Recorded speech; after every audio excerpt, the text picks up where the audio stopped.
We're back, baby. Welcome to the Breakaway podcast. I'm your host, Jon Root. Right next to this guy, wow, that's a cute microphone, Bryan Farnsworth. Thanks. Really glad I got put behind Alex Clark spillover mic today. Wow. No, I thought you were kind of getting into the trans movement. I thought you were going to be like, yeah, after seeing what happened this weekend, go Leah. You know what, John? Actually, no, I got a great take on this, but I'm gonna let you kick it off.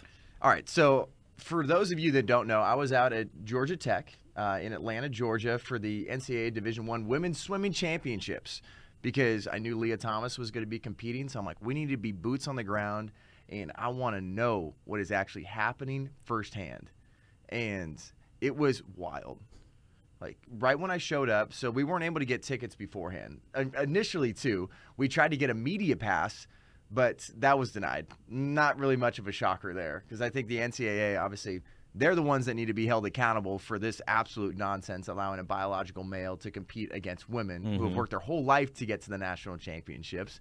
But right when I showed up, didn't have a ticket, so I'm like, all right, I just want to interview the protesters from both sides. I talked to Save Women's Sports, a lot of great women there that are doing some incredible work, doing the Lord's work to make sure people understand that there's only two genders and that what's going on here, we live in America, change your name. Be whoever you want to be. John, how can you say that? You're not a biologist. Oh, my gosh. I know. I'm also not a mechanic, but I do know what a car is.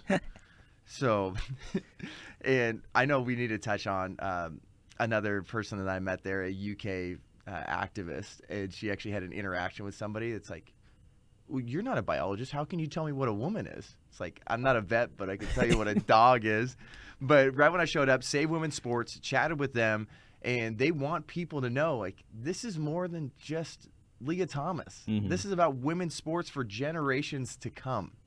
And right now what's happening here, it needs to be fought with every ounce of our being. And in America, like I was saying too, it's like change your name, be who you want to be, but know that there is a biological advantage that Leah has over the rest of the swimmers. Then I went to the other side because for me, I think the only way we bridge the gap and get to some sort of understanding is by actually talking to people. And that's what I don't agree with some comments when I was talking to the Leah Thomas supporters. They're like, why would you even talk to these imbeciles? Why would you ever, spend your time doing this? I was like, well, because people need the truth. And people hate truth right now. That's pretty evident and clear. Well, and also another thing is it's just like it's really easy for, those of us that, think more on the conservative side of things for us to, have our opinions on it. And we sometimes forget exactly what the arguments that the regular people, I'm not talking to people, the blue checks you read on Twitter or what a WNBA athlete, tweets about the Leah Thomas situation. It's great to remember what the boots on the ground, what the regular people, and remembering there's a lot of division and very basic stuff between one side and the other. Yeah, it is. It's very sad. It's actually very depressing to hear some of the responses, but I know we have a video of that when I was talking to the Leah Thomas supporters. Give you that. I think we got that set back there. If you guys just let me know we got the okay, we'll send that clip and then I'll give you a little response. But is it the guy or the girl? So this is the girl. Okay. So the guy I think was my favorite one. Yeah. So I know if you have not checked out any of these videos, you can go at Johnny Root _ JONNYROOT _ And I'm asking pretty simple questions. So check out this clip. Do you feel like there's a biological advantage that Leah has over the other swimmers in there? I feel like if I jumped in that pool right now, a lot of the women would have a biological advantage over me. But specifically Leah. I think that Leah is competing in a college swimming competition as a woman, as she should. And if she wins, then good for her.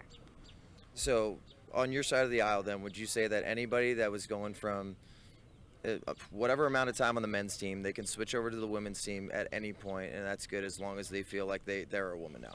We believe that, or I'll speak for myself, I believe that trans women are women and women should compete with women since there's two categories right now. So right now, then, would you believe that there's two genders? I don't agree with that, no. So if there's not two genders, and right now we just have two genders separated, we got men's sports and we got women's sports, you think anybody, it's how you feel. If I feel like a woman tomorrow, I can go compete in women's sports. That's your feeling right now. If you're a woman, you should be able to compete with women, and if you're a man, you should be able to compete with men. And Leah Thomas is a woman. So tell me this: if Michael Phelps all of a sudden was saying, I feel like I've been a woman the whole time, and I'm going to start competing at the Olympics and go against people like Katie Ledecky, and that's who I am now, that would be okay with you? I would say good for her.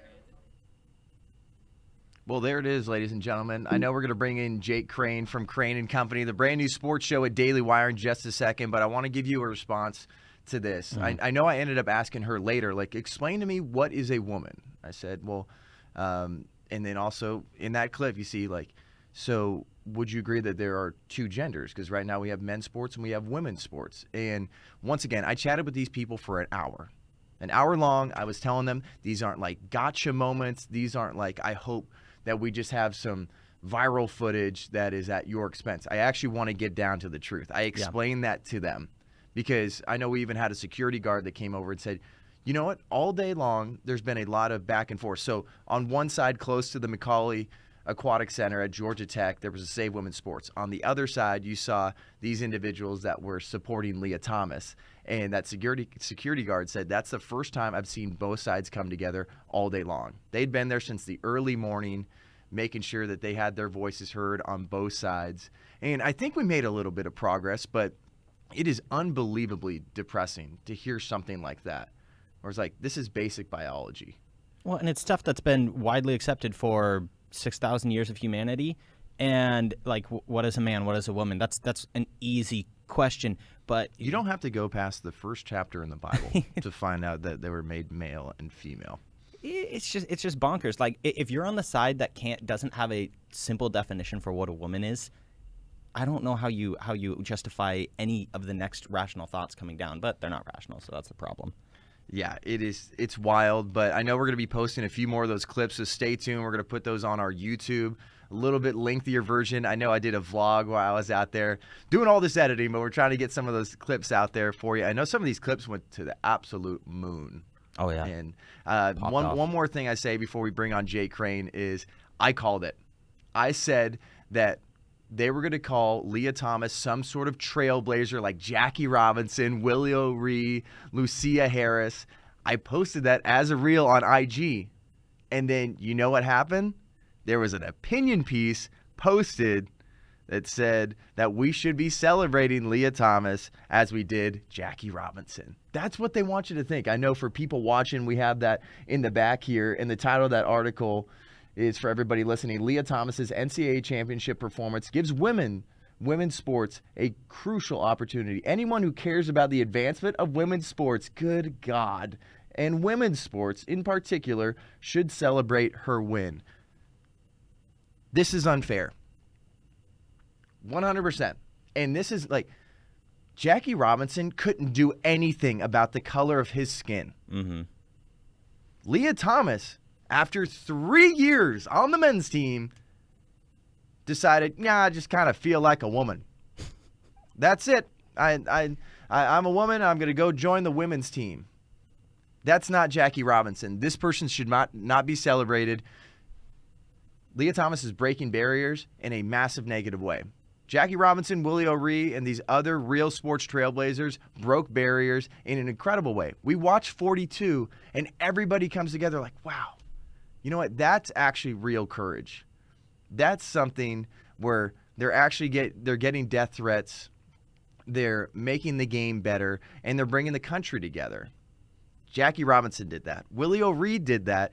Leah Thomas, this is another crazy woke ideology that places like ESPN are pushing and backing, and it's dividing us. And it's also lying to us. That's the final thing I'll say about Leah Thomas is I watched Leah throughout the event. Mm-hmm. I wanted to see, like, wow, Leah had the headphones on. Was there an interaction between the coaches? Maybe some of the teammates, other swimmers. The body language is important there.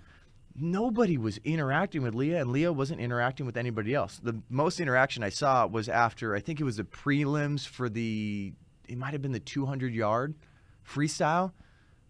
Leah ended up beating another swimmer, and they, like, high-fived. Okay. And it might have been the 500-yard.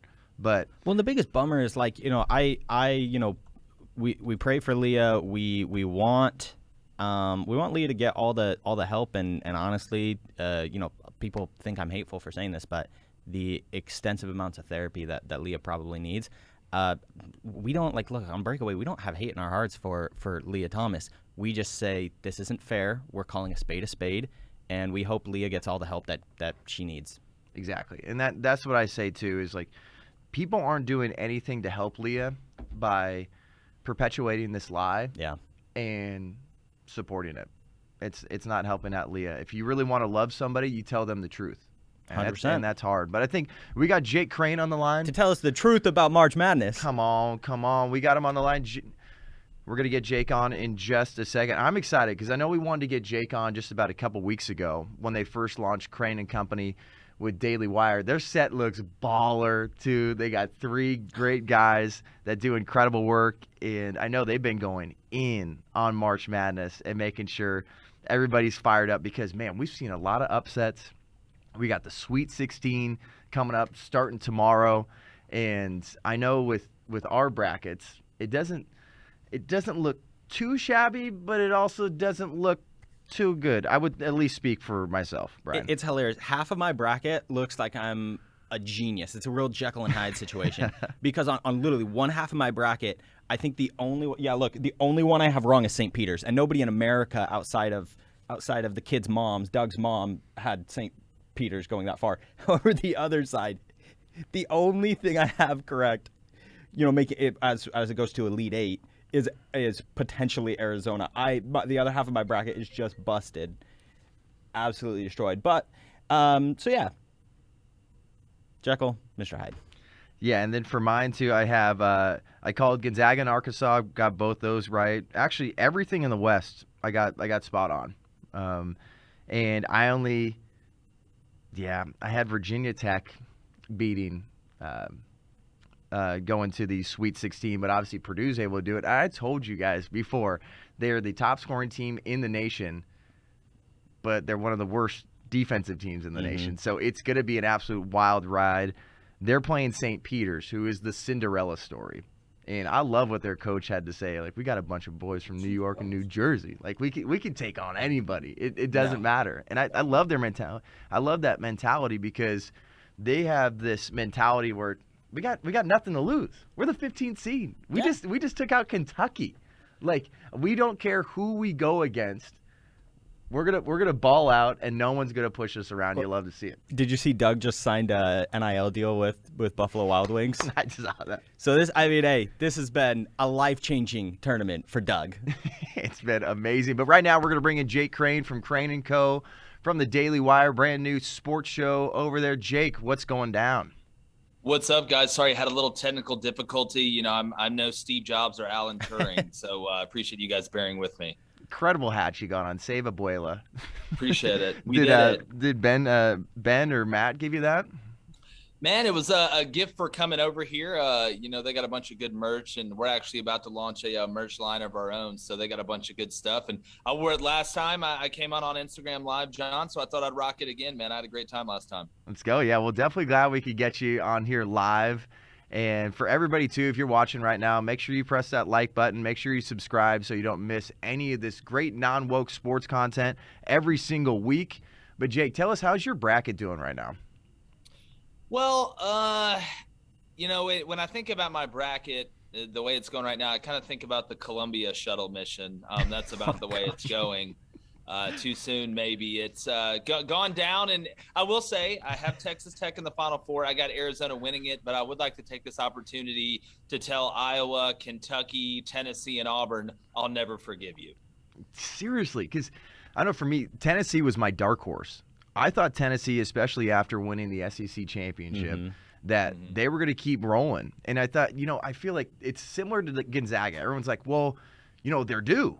They got to win a championship at some point. And then with Tennessee, it's like, well, at some point, you guys got to stop blowing games, right? For sure. Well, Rick Barnes, they don't call him regular season Rick for nothing. He has a habit of doing this. Hadn't made a Final Four since 2003. With Kevin Durant, you got bounced in the second round. You didn't leave Texas because you weren't making tournaments. You really parted ways with Texas because you weren't advancing in the tournament after multiple chances. And look, going into this one, guys, last year, Baylor and Gonzaga were obviously the two best teams. You knew if they were on opposite sides of the bracket, they were going to run into each other. They ended up doing it. This year, there was really not that elite team. Maybe you could make a case for Arizona throughout the year with the depth. I mean, they got the best player from every continent. It's like a NATO meeting every time they play. It really is. The parity in this tournament has really kind of mirrored the regular season. I am really disappointed in the SEC, though. I thought this year they were one of the most competitive, if not the best conference in college basketball, in there with the Big 12, but fell flat on their face in the tournament. We talked about on the show yesterday, Arkansas is really kind of having to Jon Snow this thing from Game of Thrones now for the SEC. So it's been wild. I mean, St. Peter's beats Kentucky. You have the AD at Kentucky, Mitch Barnhart, coming out and saying it's, this isn't acceptable and it's very disappointing. You're paying Coach Cal $8 million a year to really do less with more than Charmin Ultra.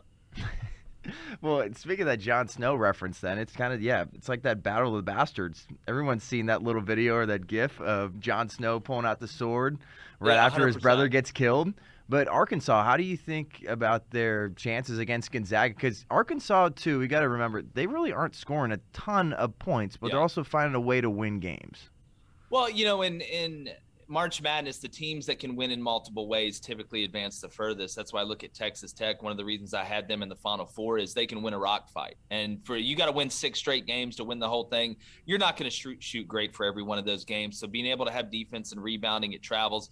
I think Arkansas is really scrappy. To be honest with you, I haven't been on the Gonzaga train this year. I separate the years. I mean, I've gotten a lot of pushback from, Gonzaga fans and a lot of, Cinderella. I guess you really can't call it Gonzaga Cinderella anymore, but pushback on, I don't think Gonzaga is what they were last year.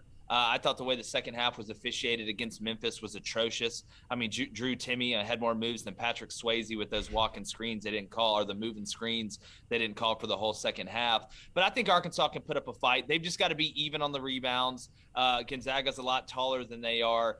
They've got to be able to defend on the perimeter, which Arkansas can really do with Devo and J.D. Notte. But on the offensive side, you're going to have to score because eventually Gonzaga is going to get it going offensively. I think this Jalen Williams, Drew Timme matchup is going to be really, really interesting. But if I'm Arkansas, you got to win this one ugly. I don't think you can win this one, in the 70s or 80s. I wouldn't say so. Now, Jake, what's been your favorite matchup so far of round one? I think we saw a couple instant classics, but is there a certain game that stuck out mostly to you? Well, it's hard not to say St. Peter's and Kentucky, even though I had Kentucky going to the Final Four, just because, I thought St. Peter's was a part of the Bible. I didn't know they were a school.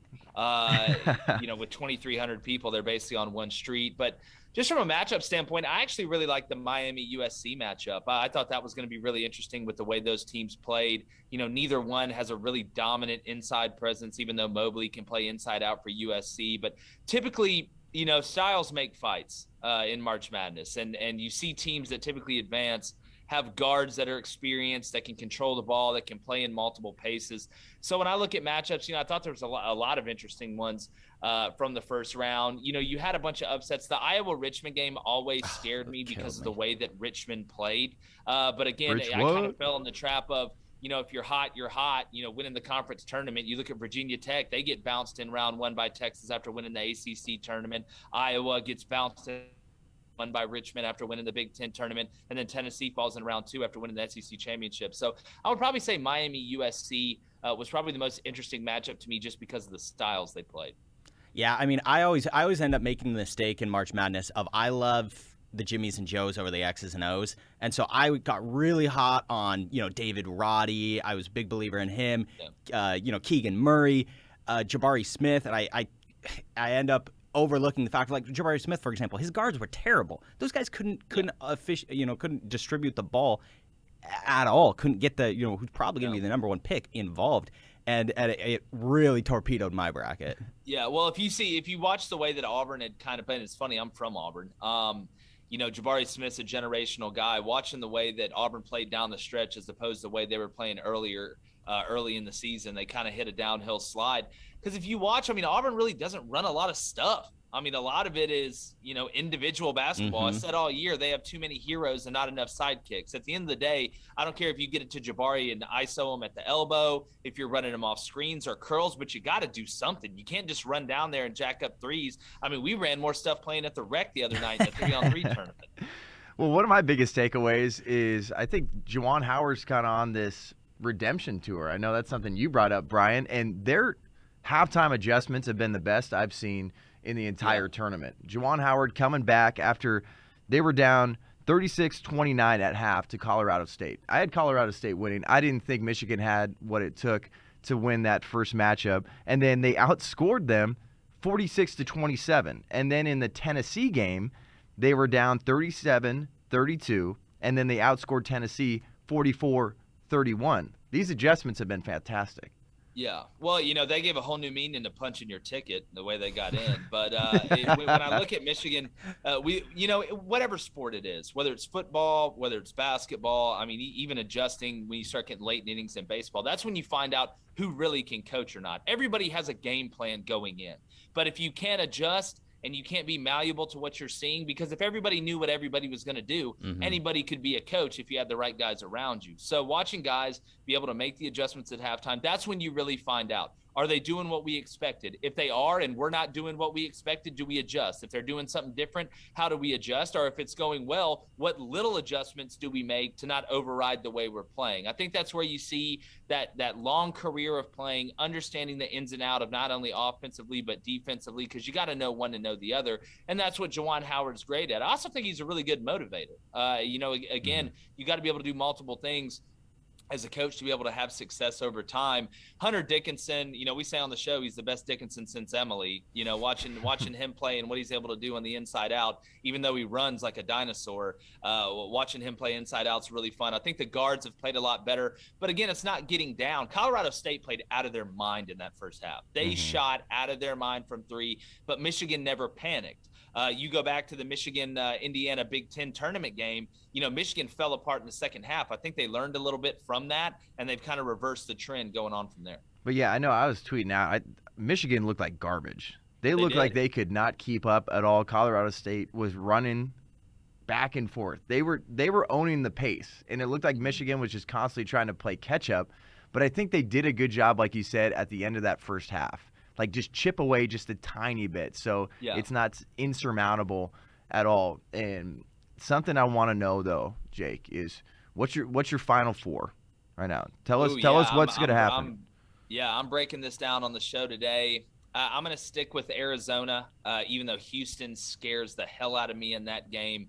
I like the depth of Arizona. I like the balance. They can score in spurts. They can rebound. Kirk Reese going down worried me going in the tournament a little bit. Anytime you kind of lose your distributor, it scares you. But I think they've adjusted well. Mathurin is just an absolute animal on the court. I mean, the guy can do everything. He's more clutch than a stick shift. When I look in I like Miami coming out of the Midwest. I really do. A lot of people are going to take Kansas. I feel like Kansas is going to kind of fall off a little bit. Creighton was hitting shots early, but them losing their big man during the middle of the year, it just caught up to them.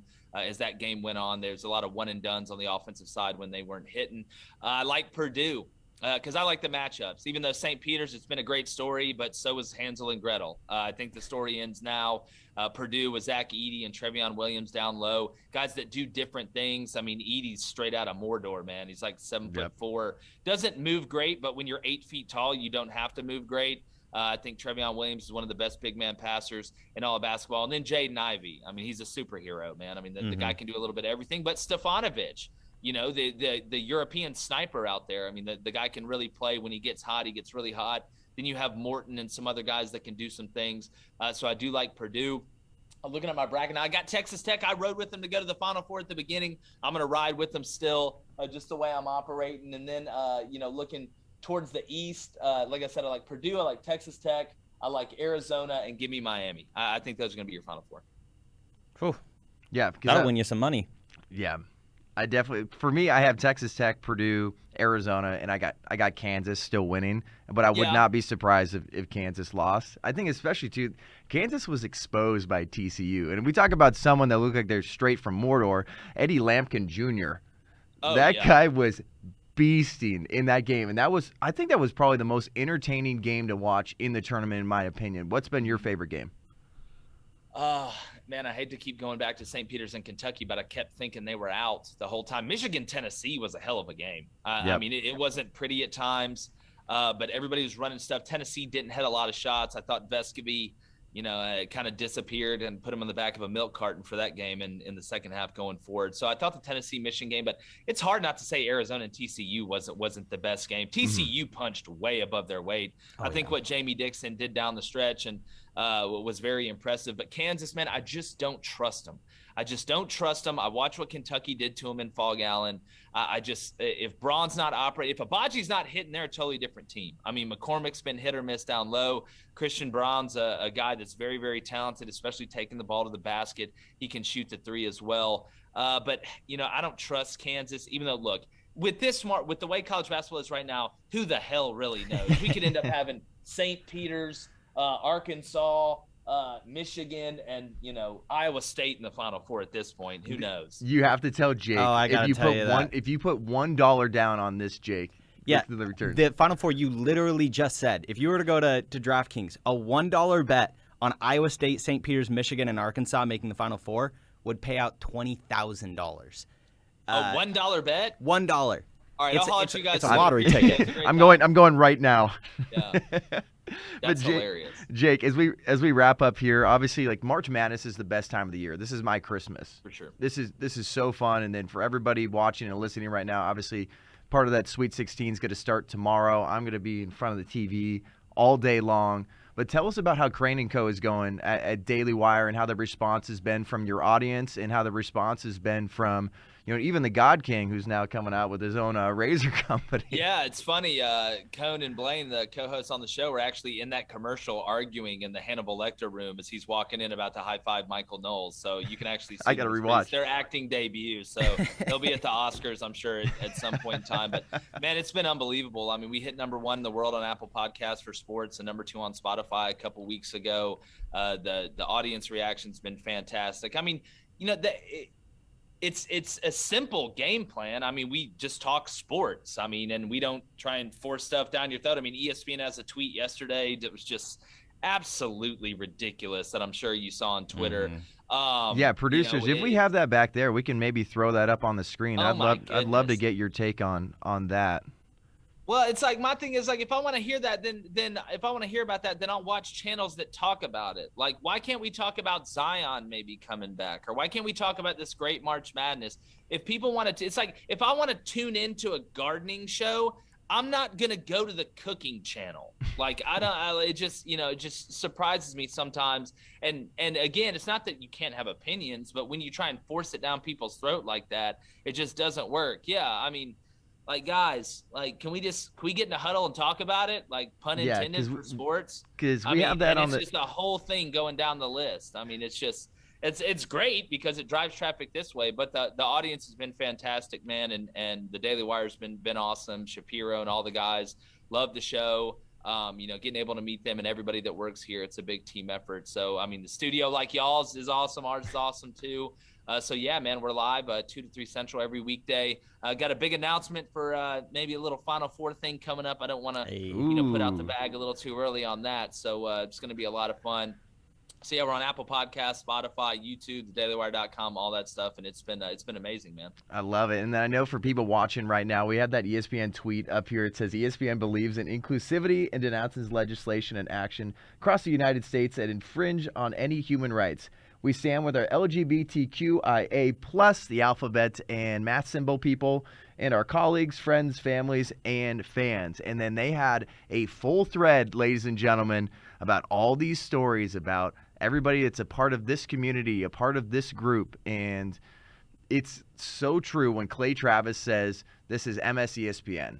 100%. They are a left-wing propagandist political network that happens to talk about sports. And then I know I put in that thread, I was like, you got anything to say about biological males taking opportunities and erasing women from the record book? Or are you guys just going to totally ignore how women's sports is under attack right now? Of course, they have no answer to that. No, and they won't answer it because, again, it's groupthink. If you're either in the group or you're not in the group, and anything that challenges anything is erroneous, and you're a terrible person, and nobody should ever talk to you. It's a joke. I mean, you know what's sad?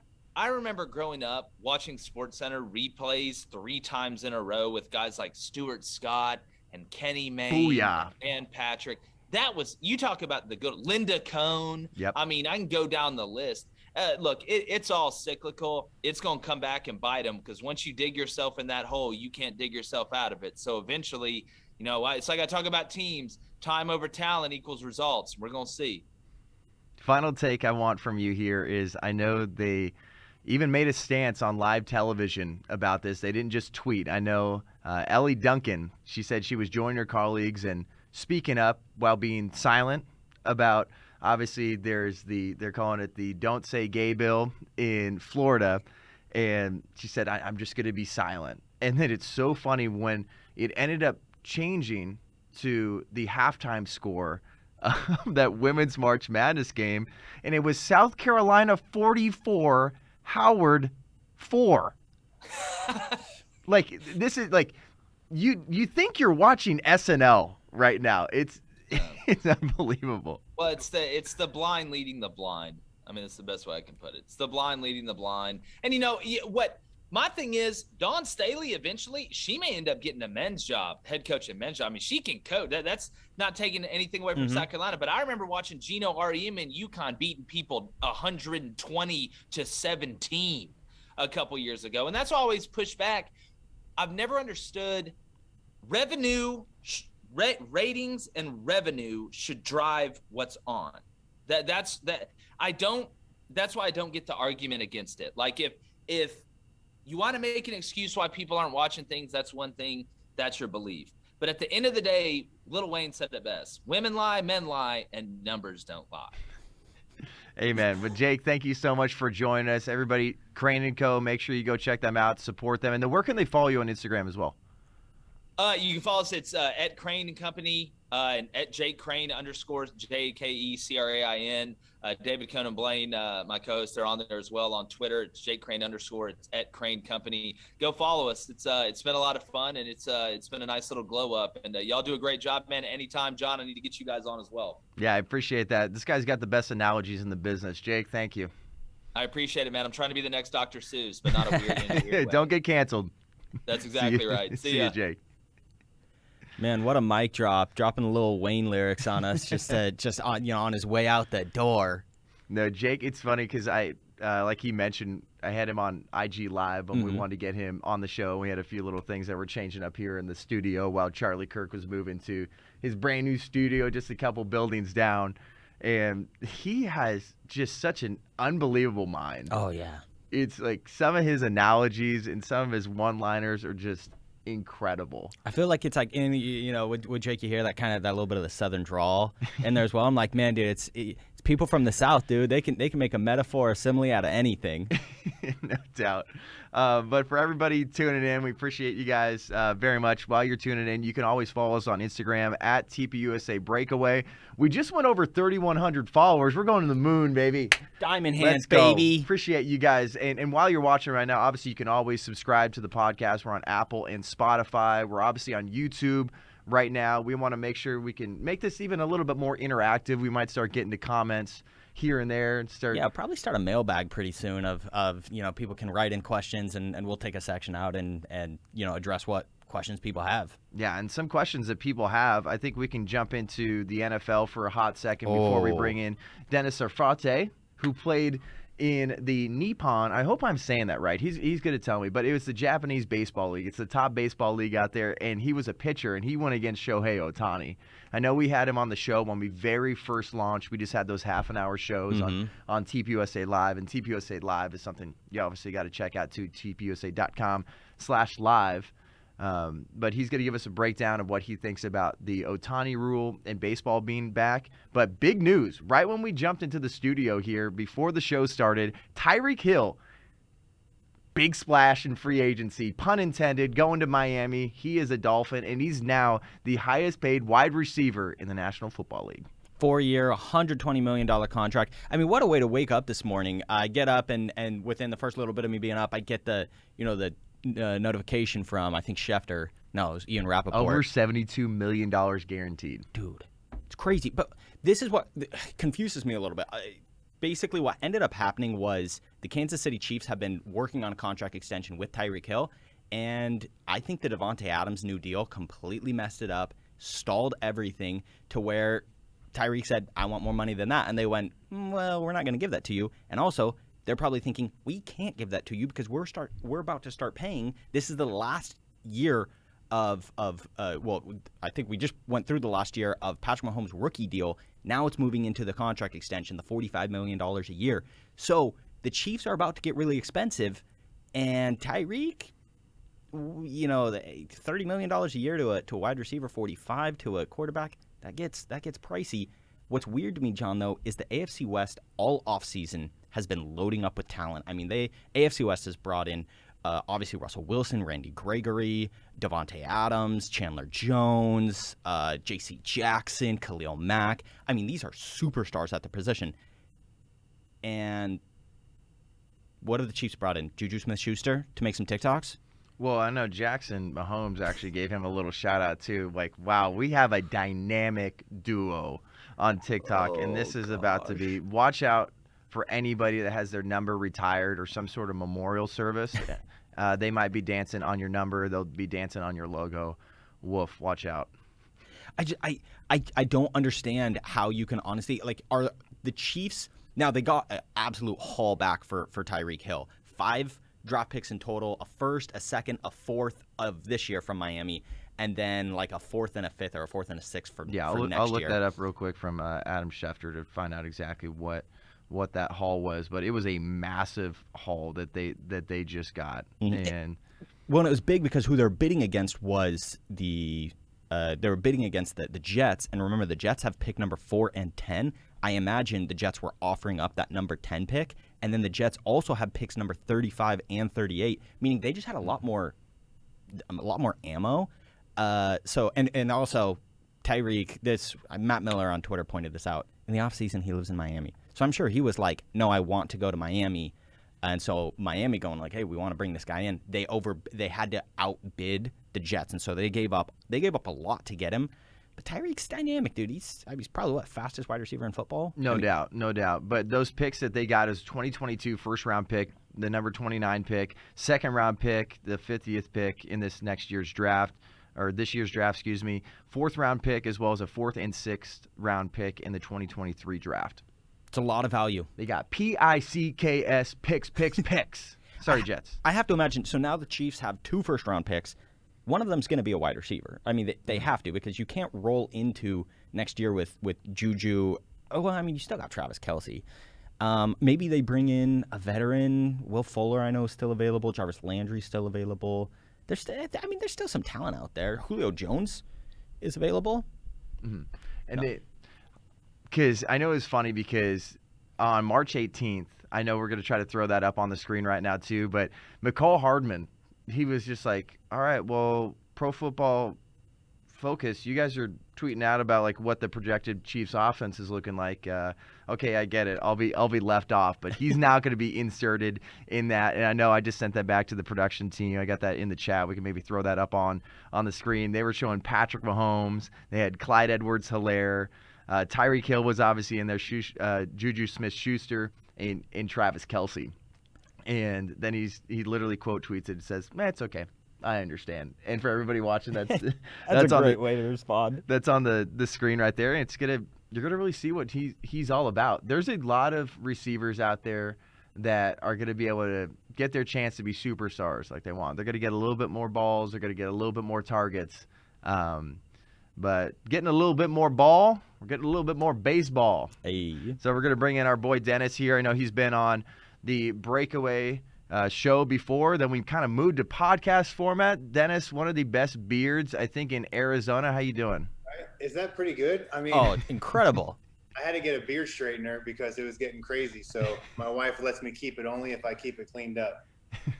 But tell us, Dennis, a little bit more about your background playing Japanese professional baseball and going against Shohei Ohtani for some of our listeners and viewers that might not know your story.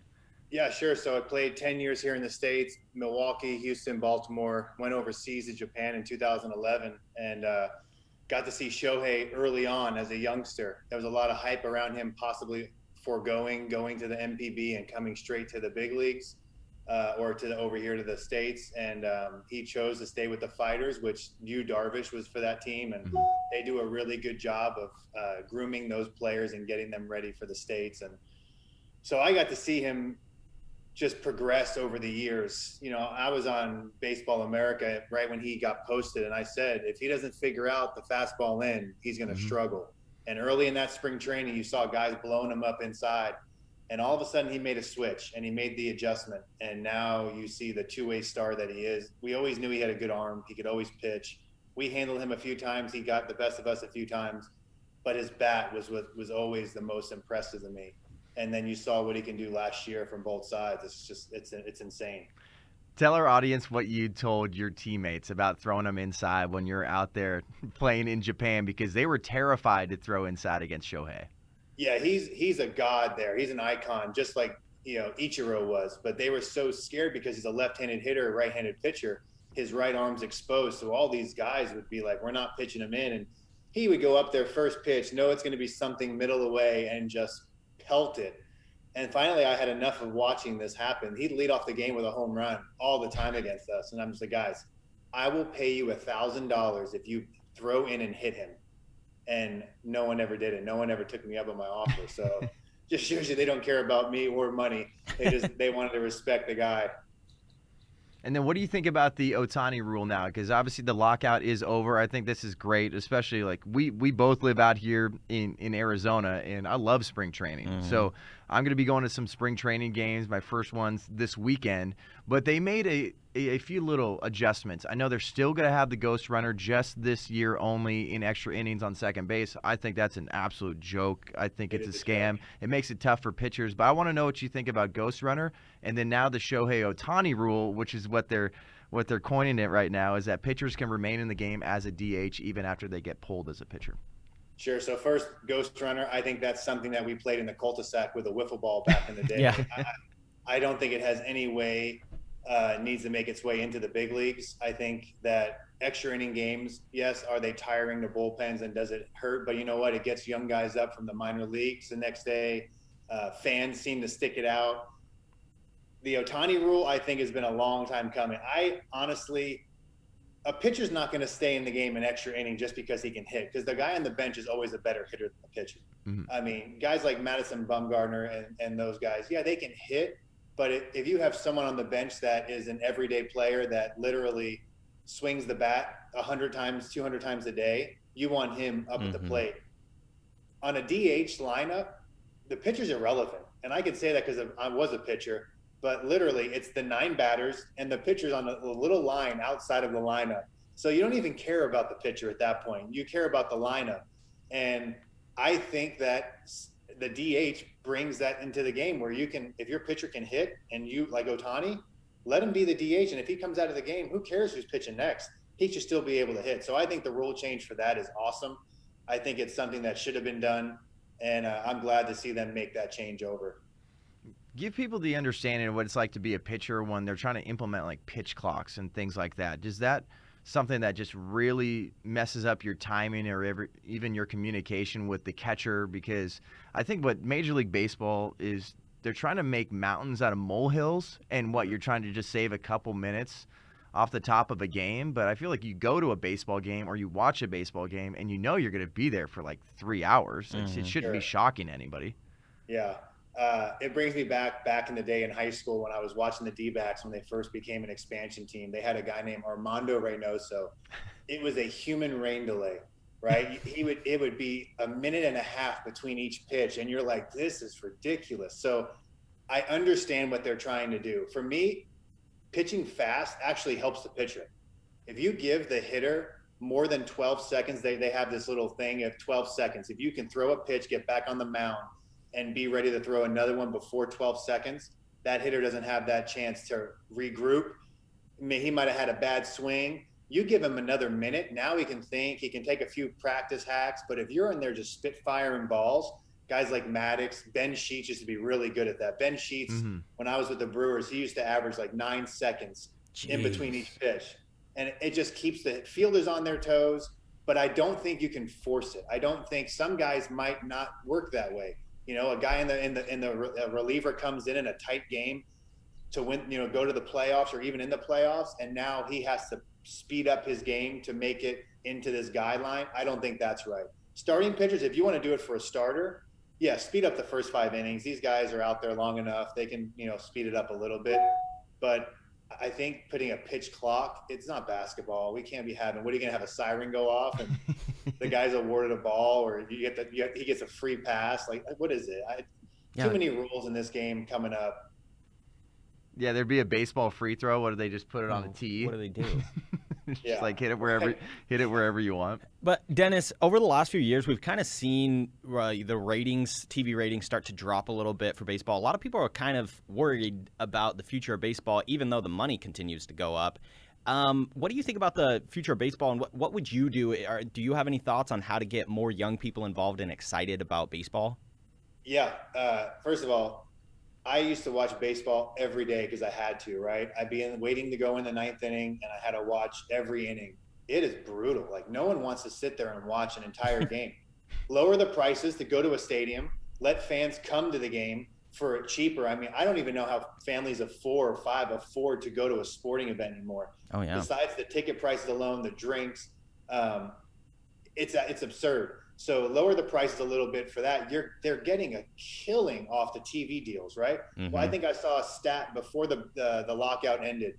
Owners get $100 million before even anything happens on the field from the local TV rights and then the MLB rights when they sell it to YouTube, Apple. $100 million.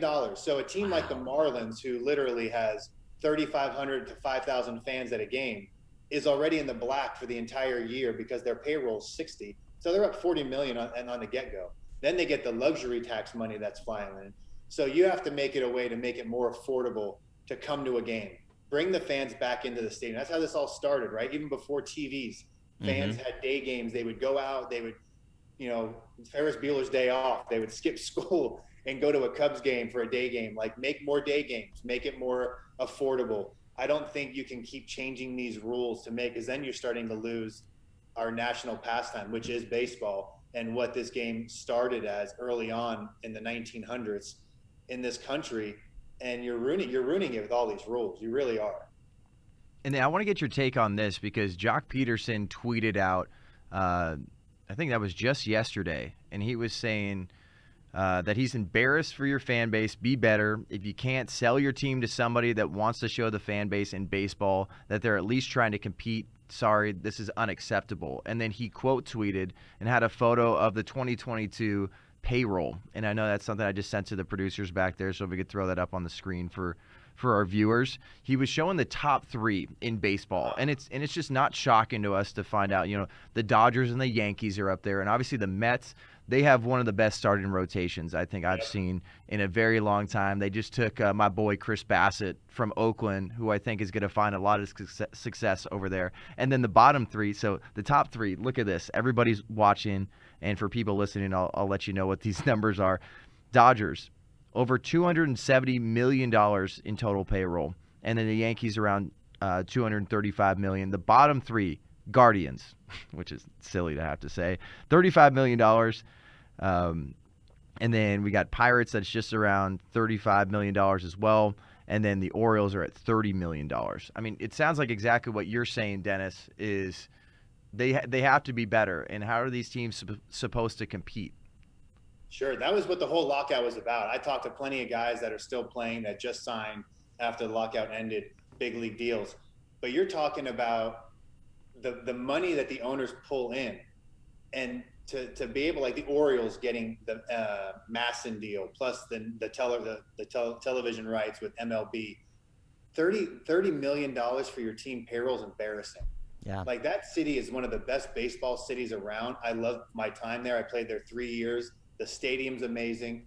Like, we were in first place until August in 2008, and then the talent caught up, right? We had to face the Yankees and the Red Sox every other week, it felt like, and they just had the money in these players. You know, when your 8-hole hitters, Robinson Cano, and your 7-hole hitters, Jason Giambi, that's a tough lineup. You know, I remember starting a game once in Yankee Stadium, and I remember I got to the 9-hole, and it was the catcher, and I was like, thank goodness for a free out. Because it's like, man, you can't get a break. But to have a $30 million payroll in the big leagues, it's tanking. And that's what this whole fight was about. The players were saying, no more, you can't tank it. That's why the playoff roster expansion was such a big battleground, is because if you let in 14 teams now, well, that's 2 extra teams that they don't have to do as well. They can kind of sneak in there at the end with a $40, $50 million payroll. And for the team to get to the playoff, that's a win for the owner. And that shouldn't be right. You should bring out the best that you can do to help your city win and your team be the best field team competitively wise. Well, and then we're hearing reports that there was a 36% increase in the money spent in free agency. They've been going Boco Loco. And that's why I feel like it's such a bummer that we didn't have the winter meetings and all this free agency stuff going down, because they were in a lockout. And it's out of sight, out of mind. You're talking about trying to grow the game. No one's talking about baseball other than, well, they haven't come together in an agreement. It was almost 100 days. It was a 99-day lockout. But get this. This is how much money they have spent on major league contracts. $3.265 billion. Crazy. Yeah. Since the lockout ended. That is bonkers. Yeah, I thought it was going to be like Barrett Jackson, where they just have a guy come up on stage, start bidding, and then boom, sold, then just go to the next. Because there's still guys unsigned right now, still trying to negotiate, and it's just like, this should have been a forefront. This should have been out in the news, guys getting these mega deals. Because what happens is now the fans can be like, wait a second, if these owners are complaining about the money, but they're shelling out hundreds of $1 million, well, someone's got to be making the money to be shelling out that kind of money. These guys aren't idiots. They're billionaires. They're not stupid with money. And so, you know, the thing with the Orioles, there was things back in the day where they would bring in a free agent. They would offer him $150,000 or $150 million. He'd have a physical, and they'd be like, yeah, we don't like that physical. And they would take the contract away. And it was just like to show the fans, oh, we're trying, but this guy's hurt. Or we're trying. They did it so many times. And finally, guys just stopped trying to sign with them. Teixeira passed on. He signed with the Yankees. He signed for $150 million, and I believe the Orioles offered him a little bit more. And that was his hometown team, and he ended up going to New York instead. Obviously, guys want to win. Guys want to finish their career on a winning team. I know. Just make your money and go play wherever. It sucks to lose every day and be an embarrassment on the field and make money. Yeah, that's great, but it sucks. And then final question for you, Dennis, before we let you go, is. So when I said 36% increase, that was a 36% increase from 2016, which was $2.4 billion spent on free agency.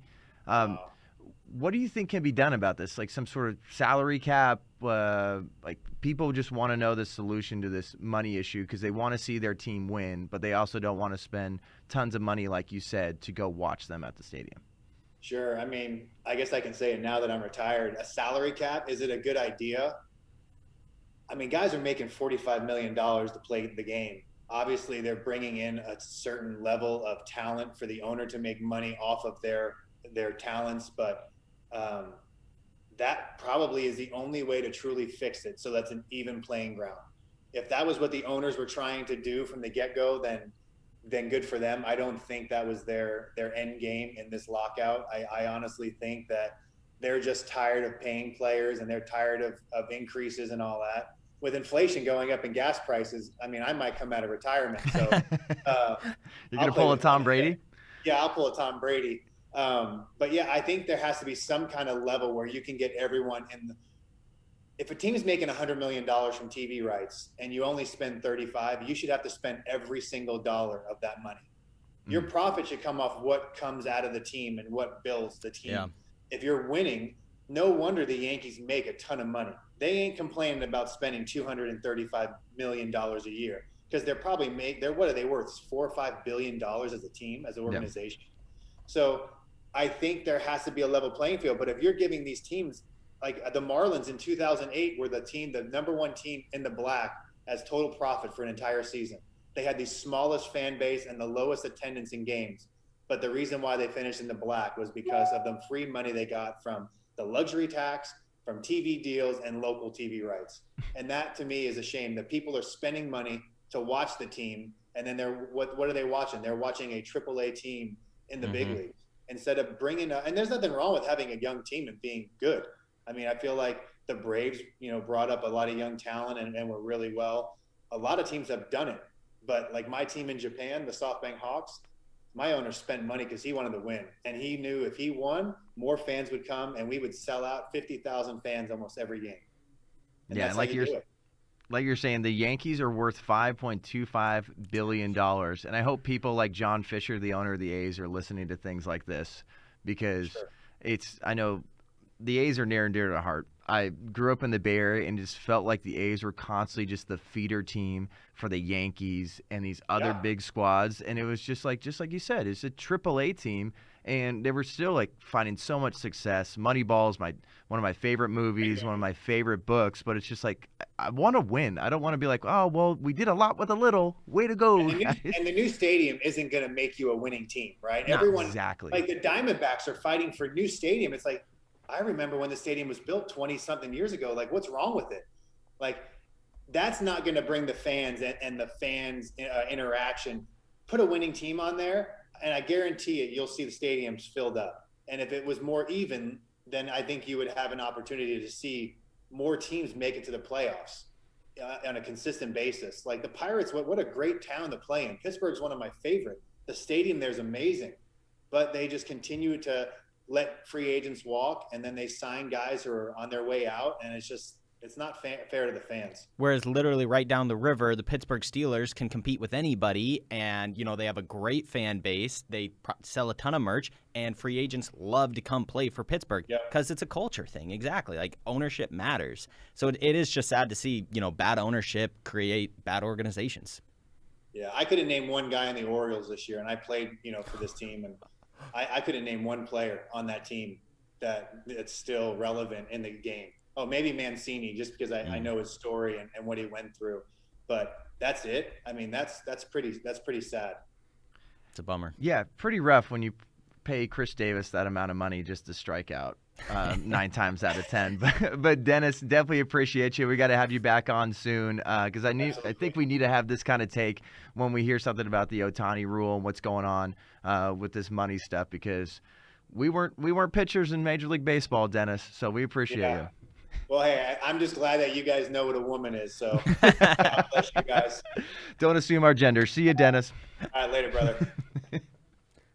My goodness. Also, Dennis, too, just like I mentioned before, he's been on the show before when we first launched Breakaway. For people that might be new to the podcast, new to the Breakaway brand, we had like a half-an-hour show on TPUSA Live. So we had some amazing people like David Akers, legendary kicker from the Philadelphia Eagles. We had Tito Ortiz on.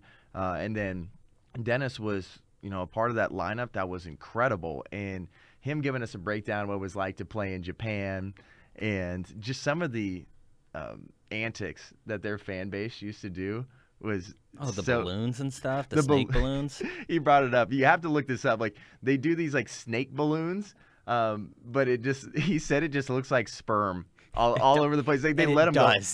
It's weird.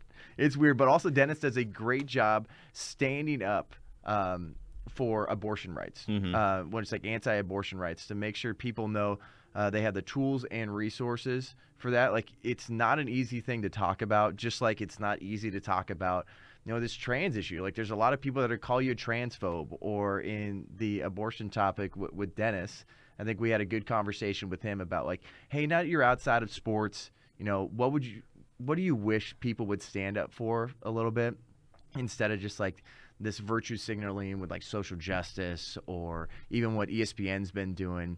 Like, you bring up anything about abortion, like all of a sudden it's just like, you don't have a uterus, you don't have an opinion. It's like, well, does the kid have an opinion? But he does a great job making sure that he works on legislation, and that people, once again, have the tools and resources to know exactly what it means to be pushing abortion in this country and how it's basically genocide.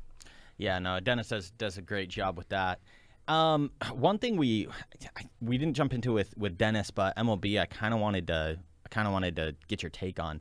What in the world are the Rockies doing? I mean, 13 months ago, they traded away Nolan Arenado, who is arguably, best top 3, third baseman in the league. Yeah, like he might even be like the best because you have someone like Matt Chapman, who I think might be a better defensive third baseman, just barely, who just got traded to the Blue Jays. But Nolan Arenado, he's been solid, and he's someone that a fan base really enjoys. Like, oh, he was the face of their franchise. Yeah. And this is what confuses me so much from an ownership side. They ate $51 million of that contract. They continued to pay it. And then this offseason, just a few days ago, they signed Chris Bryant to a massive contract. I don't understand. I'm a D-backs fan, so I see a lot of Rockies games throughout the year. I mean, last year, they were one of the only teams that made me feel good about the Diamondbacks because the Diamondbacks were such a freaking joke. But it was nice to know the Rockies were just as bad. I don't understand. This seems like such a lateral move to make of going from Arenado to Chris Bryant. Well, Chris Bryant kind of had like a little bit of a resurgence with the San Francisco Giants. They had another great year. Mm-hmm. I can't stand the Giants if I just bring out the fandom in me, but I will always give credit where credit's due. Like they were able, like a team that was able to take just a bunch of ragtag guys and win world championships was fantastic. But last year he hit 262 with the Giants, and he only had like 7 home runs, but he was able to really contribute to a team that was competitive. Was one of the best teams in baseball at one point. Mm-hmm. And like it pissed me off. But also too, I think it's one of those where the Rockies, they've been needing starting pitching for so long. And I liked Gray, who was there a few years ago, but like they just could never he was probably a number 3, maybe a number 2 in your rotation. They needed an ace, is what they needed. Yeah, but they've never had it, and that's why I feel like you got to be so frustrated as a Rockies fan because sure, you're gonna bring in Chris Bryant, like it's no Arenado, but are they trying to play the long game a little bit? And where they just kind of feel like, all right, the Dodgers are just kind of the team right now, and we'll like stick with Charlie Blackmon. Hopefully he just has another okay season with us, and then we'll figure out what we're gonna do in this division. But yeah, you're also really not going to do too much with C.J. Cron at first base. He was pretty garbage with the Angels, and I don't know if he's going to really do too much for you there. But I am glad that baseball is back. In general, it is amazing. Baseball is a very fun sport. I geek out on the analytics and the matchups in baseball. I know another thing that they were trying to eliminate is the shift, and basically for people that for some reason you don't know what the shift is, you're basically going to take your third baseman, push him to the shortstop position, and then you're going to move your shortstop into shallow right field when you have a left-handed batter up, or vice versa when you have a right-handed batter up, because most likely they're not going to be hitting opposite field. Yeah. Obviously, I think you see that with left-handed batters a little bit more because people want to see home runs. Mm-hmm. They don't want to see pitching duels. For me, I can really enjoy a pitching duel. I can geek out on that for sure. Yeah. But with something like that, Mad Max, I know you were talking about that. He is making some money. Well, it's just hilarious, the juxtaposition of you showed what the Orioles spent on their entire team last season, which was $30 million, and Mad Max. It's their payroll this season. Oh, that's their payroll this season right now? Holy crap. Yeah, 2022 total payroll. That's what Jock Peterson shared, yeah. So Orioles are spending $30 million on their team. Mad Max is making $43. He's making more than their entire roster combined. That is like Dennis said, the Orioles at this point are a AAA team.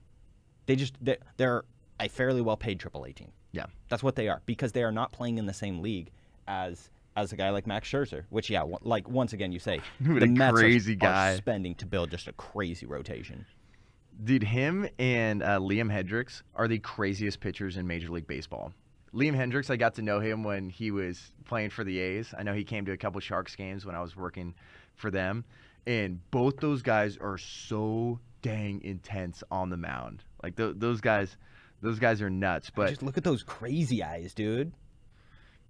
Dude, he's a wild man. I would not want to be in the batter's box. But think about this as we wrap up Major League Baseball, the projected rotation for the New York Mets: Jacob, DeGrom. Killer. Jake the Rake. That guy, you talk about someone that can bat as well. Jake is solid in the batter's box, not just on the mound. Mad Max Scherzer, Chris Bassett, best pitcher for the A's, probably over the past 2-3 seasons, most consistent. Just got moved over to the Mets. Tajon Walker.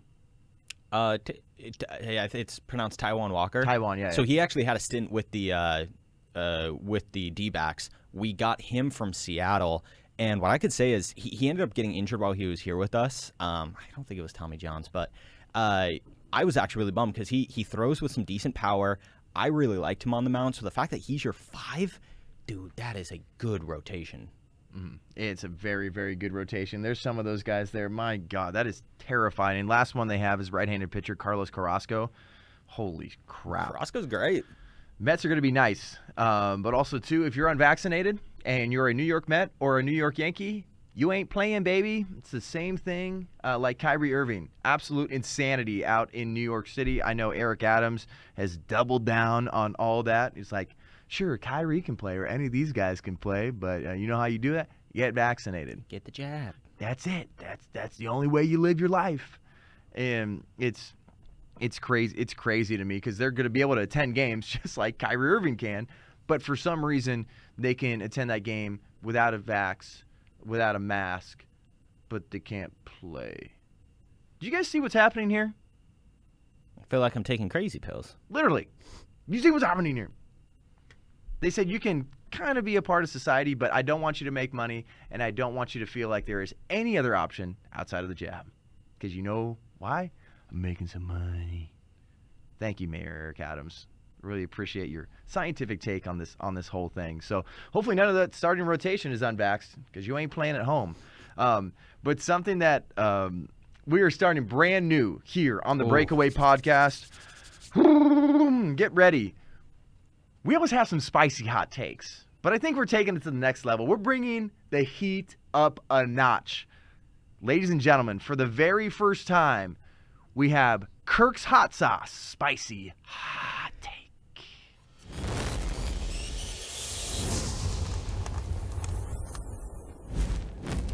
I love that it's sponsored by if you don't know Kirk's Hot Sauce, Charlie Kirk, founder and CEO of our organization, Turning Point USA, he has launched his own hot sauce brand, Kirk's Hot Sauce, and it's got some kick to it. I do like the flavor, but it has some good kick to it. And hey, I'm from Arizona, and I also lived in Mexico for a little bit. Your boy knows heat, and it brings some real heat to it.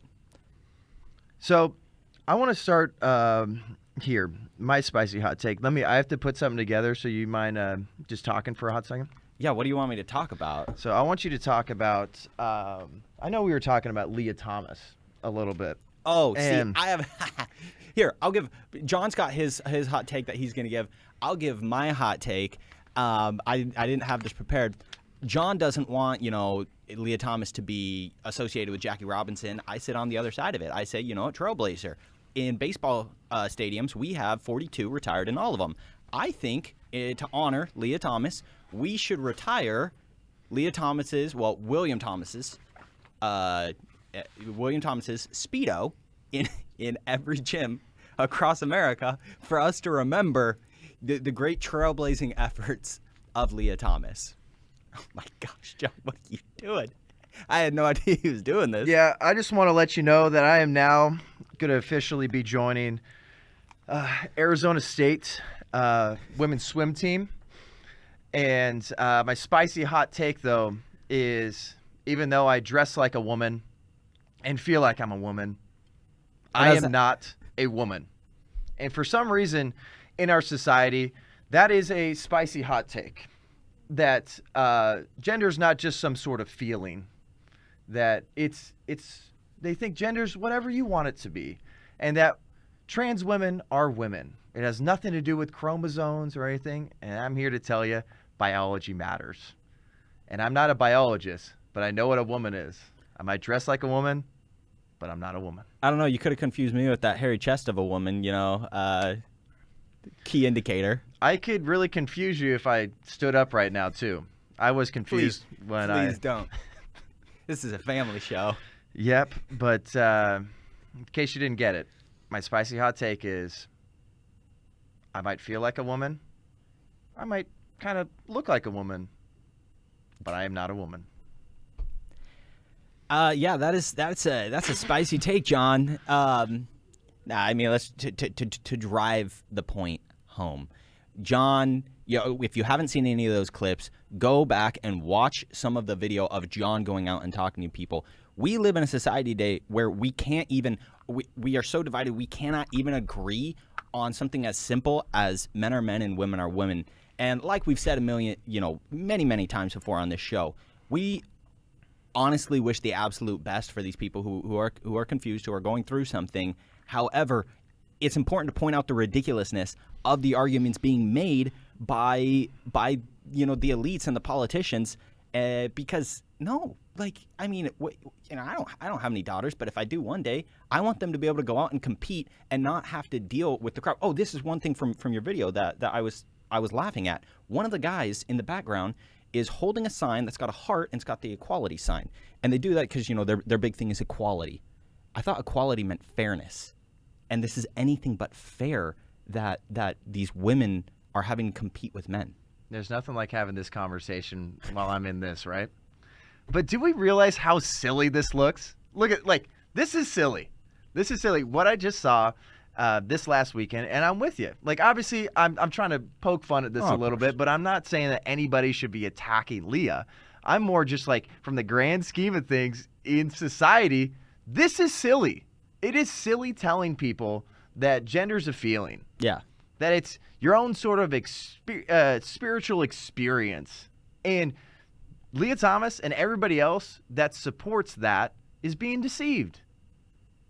Because, literally, I can say, you know what? I'm the richest person on earth. That doesn't put more money in my bank account. Mm-hmm.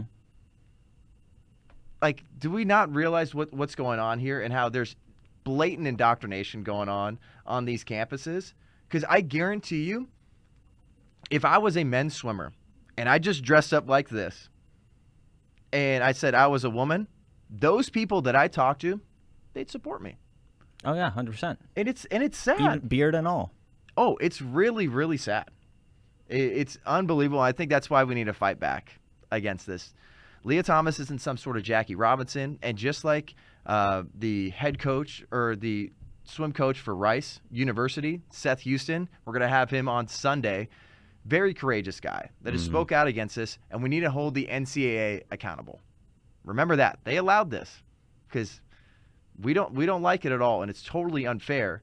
But Leah Thomas did abide by the rules, and those rules were enacted by the NCAA. And then now they're trying to push it off into different governing bodies that, it's also breaking down male and female to testosterone or estrogen levels. That's not what we are. I can say I'm a woman, but am I going to get a period? No. Yeah. Can I give birth? No. Do I have ovaries? No. Do I produce eggs? Nah. What a weird qualification meter. What are people in the chat asking? They want me to show what? Bobs? What the heck's a bob? Oh, man. I am not showing any more than this, ladies and gentlemen. You are sick people in the comments. Goodness gracious. And it must be pretty wild for everybody that's listening right now. I got to remember that we have podcast form. I am in a women's swimsuit with some kids floaties, and I have a swim cap and some swim goggles. And I'll tell you what, it was awkward going to Target this last week because I actually wanted to dress up like this and be right outside the aquatic center at Georgia Tech and then hold up my sign that said, "Why are men competing?" I didn't end up doing it. People would have thrown things at you for sure. Man, they would have lost it. I think people would have just combusted. I think people actually would have just blown up from the inside out. They would have just been poof. That they can't take it anymore. But I am dressed like a woman, but I am a man. We'll post a picture on the Breakaway, at least on the very least on the story, so y'all can see this. Oh, it's a horrible look. It's not good for anybody. But we're gonna wrap up the show with this. A couple of things before we go is Phil Mickelson's not gonna be playing in the 2022 Masters. Go Devils! I mean, that was heartbreaking for me to read because every time he steps up to the tee, by far the person who I support the most because, like I said, go Devils. And then also to world number 1 Ash Barty. is retiring from women's tennis at age 24. 114 straight weeks atop the WTA rankings, 4th longest ever, and explain the reasoning by saying it's the time is right, and the time is right to just chase some other dreams. So good for Ash, but I hope that Ash pulls some sort of Tom Brady and comes back after 40 days and 40 nights, because women's tennis is better with Ash Barty competing. Oh, absolutely. But look, she's made $23 million so far in her career, and she's 25 years old. Like, I mean, yeah, if at 25... She could maybe put a Major League Baseball team. She could field one with it. She could compete with the Orioles. No, but I mean, yeah, at 25, if I could have had $23 million, and look, when these players retire young, I always love what they, like, similar to Andrew Luck, where they really harp on the fact of, like, hey, I love this sport. Butker actually said something very similar on the show on Sunday, where he's like, I love football, but it's not my entire life. I got a lot of other hobbies, got a lot of other stuff going on. And so, Ash can take that $23 million and go live a great life and explore other avenues, but would love to see her back playing tennis because incredible. Put it in the bank. All right, I got to start heading to the pool. I got to get ready for the next Olympics and this next year's national championships. So don't forget that you can follow us on Instagram at TPUSA Breakaway. Subscribe to the YouTube channel. Subscribe to Apple and Spotify podcasts. I got to get out of here because I'm making Brian feel so unbelievably uncomfortable. Appreciate you guys very much. And remember, men aren't women and women aren't men. God bless y'all. Later. Win.